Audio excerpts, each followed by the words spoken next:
Just how far they move will depend on how much resistance they encounter from other prides and how determined they are to claim this area for themselves.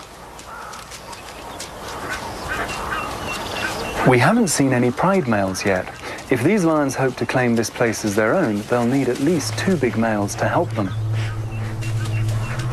But on this particular morning, it isn't other lions our new pride have to worry about, it's buffalo.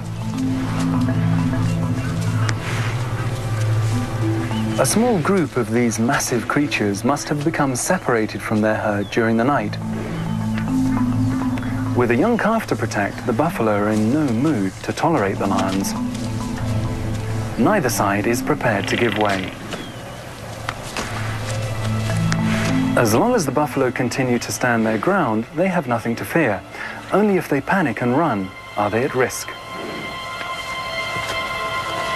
For the moment, it's all a waiting game. The classic big cat standoff. Buffalo are about as big a prey item as lions ever try and take besides giraffe. And in this instance, the buffalo certainly have the upper hand.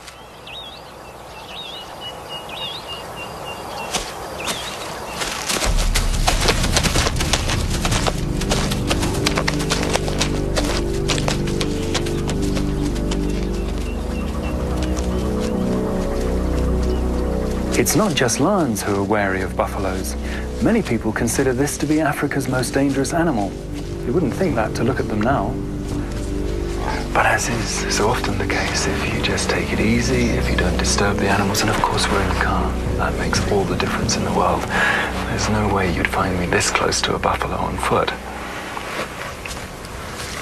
A large bull could weigh anything from half, 3/4 of a ton, even